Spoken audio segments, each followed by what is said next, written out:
Tengan muy buenas tardes, noches o días, pues, como se pudo analizar en el vídeo anterior, nos dimos cuenta cómo afectó la guerra civil de El Salvador a toda una población que no tenía nada que ver con tales conflictos, y también se conoció las instituciones que dieron a conocer estos terribles sucesos.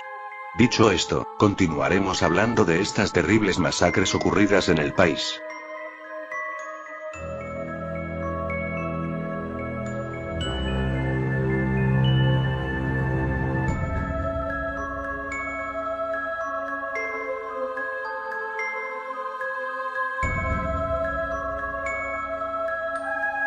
Antecedentes. En 1970, al concluir la guerra entre Honduras y El Salvador conocida con el nombre de la Guerra del Fútbol, se estableció una zona desmilitarizada que comprendía una franja de 3 kilómetros de ancho a cada lado de la frontera. Esta zona estaba bajo la vigilancia de una misión de observadores de la Organización de los Estados Americanos. El ingreso a la zona estaba prohibido a las Fuerzas Armadas de ambos países. El inicio del conflicto en El Salvador determinó que un número elevado de campesinos salvadoreños se refugiaran en Honduras, en donde se establecieron campamentos. A principios de 1980, el incremento de las acciones antiguerrilleras hizo que un gran número de campesinos salvadoreños cruzaran la frontera, dejando prácticamente deshabitadas a varias poblaciones, entre ellas las Aradas. El gobierno hondureño veía con preocupación creciente el ingreso y permanencia de refugiados salvadoreños. Es del caso recordar que una de las causas de la guerra entre los dos países había sido el asentamiento de campesinos salvadoreños en las zonas fronterizas del territorio hondureño. Por su parte, el gobierno salvadoreño consideraba que la zona desmilitarizada en el territorio hondureño servía a los guerrilleros de base y de refugio para desarrollar sus acciones, que habían venido intensificándose en la zona adyacente, situada al norte del departamento de Chalatenango. Además, una parte importante de la población campesina de la zona pertenecía a la Federación de Trabajadores del Campo, abanderada en la lucha por la reforma agraria, que era vista por el gobierno salvadoreño como una organización de apoyo a la guerrilla.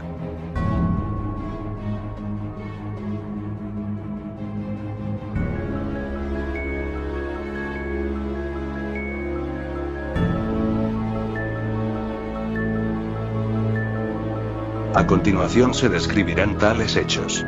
En la segunda quincena de marzo de 1980, las autoridades hondureñas hicieron presión sobre los refugiados para que regresaran a su país. Un grupo de ellos regresó a las Aradas. Los operativos antiguerrilleros por parte del gobierno de El Salvador continuaron en la zona. Desde el regreso de los moradores a las Aradas y antes de la masacre de mayo, efectivos de la Guardia Nacional y de Orden, lo cual sus siglas significan, Organización Democrática Nacionalista, que no tenía impedimento para penetrar en la zona, lo cual llegaron 2 veces hasta las Aradas. En ambas oportunidades, los moradores habían huido a territorio hondureño a través del río. El día 5 de mayo, 9 días antes de la masacre, se reunieron en la frontera jefes militares de Honduras y El Salvador, según la prensa hondureña, con el objetivo de encontrar mecanismos para impedir el ingreso de guerrilleros salvadoreños a Honduras. Días después, militares hondureños presionaron nuevamente a los refugiados salvadoreños. Un grupo de ellos regresó a las Aradas. Cuando una semana después, comenzó el operativo que conduciría a la masacre, muchos campesinos fugitivos convergieron en las Aradas, confiados en que desde allí podrían cruzar el puente de hamaca sobre el río Zumpul, crecido por la estación de lluvias, y ponerse a salvo en territorio hondureño. Esperaban igualmente que los soldados salvadoreños no penetraran en la zona desmilitarizada. Pero lamentablemente esto no fue así, ya que fueron atacados por la Fuerza Armada salvadoreña. Y los militares hondureños impidieron que los refugiados huyeran a Honduras. Al menos 300 y posiblemente 600 refugiados murieron. Tanto El Salvador como Honduras negaron su responsabilidad por el incidente.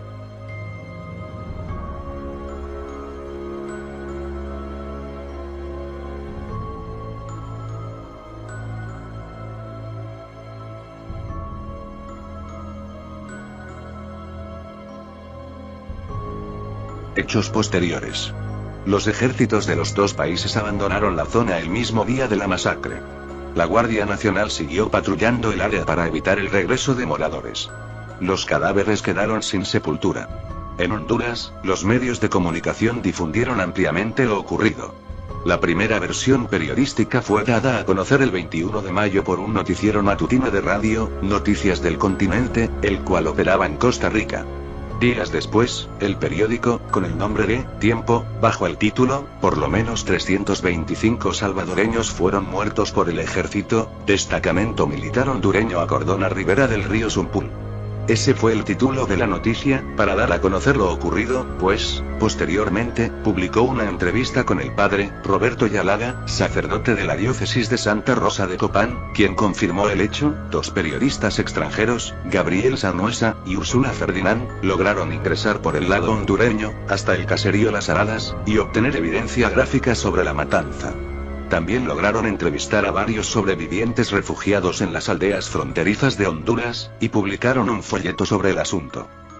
Una denuncia formal sobre el hecho fue efectuada por el presbítero y las religiosas de la diócesis hondureña de Santa Rosa de Copán, el 19 de junio de 1980, suscrito por los 38 agentes pastorales miembros de la diócesis.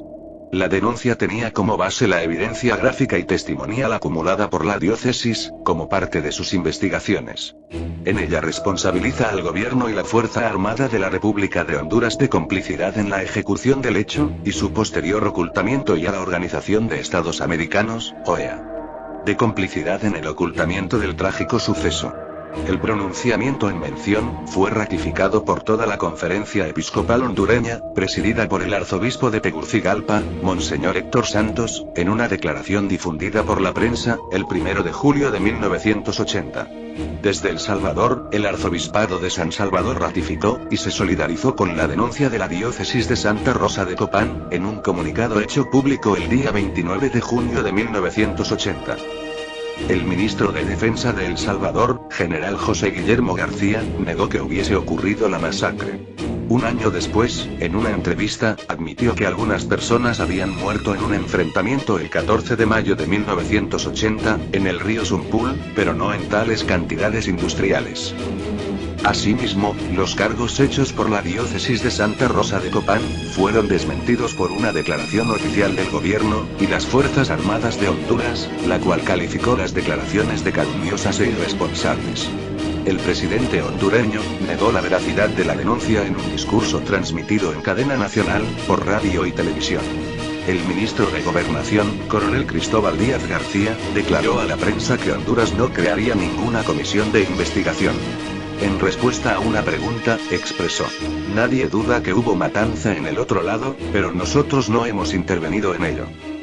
El coronel Alfonso Rodríguez Rincón, jefe de los observadores de la OEA, informaron que un fuerte enfrentamiento entre tropas salvadoreñas y la guerrilla del FMLN se había producido entre el 14 y 16 de mayo de 1980, en la frontera de la región, y que como resultado del enfrentamiento más de 200 bajas habían sido provocadas, y que algunos civiles habían estado atrapados en el fuego cruzado, pero que no había evidencia de una masacre de civiles inocentes. El día 26 de octubre de 1993, testigos sobrevivientes de la masacre del río Sumpul, presentaron una denuncia judicial ante el juzgado de primera instancia de Chalatenango, la cual fue admitida bajo la denominación de, sobre averiguar el asesinato de 600 personas. Y la conclusión de la Comisión de la Verdad, sobre el caso, fue la siguiente. Hay evidencia sustancial que durante los días 13 y 14 de mayo de 1980, efectivos militares del Destacamento Militar número 1, miembros de la Guardia Nacional, y de la paramilitar Organización Nacional Democrática, Orden, con el apoyo aéreo de la Fuerza Aérea, cometieron una masacre de no menos 300 personas civiles y desarmadas, que se encontraban en el borde del río Sumpul.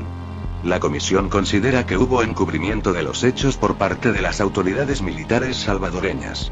Hay prueba suficiente de que el coronel Ricardo Augusto Peña, comandante del Destacamento Militar número 1, en mayo de 1980, no promovió ninguna investigación seria sobre la ocurrencia de los hechos.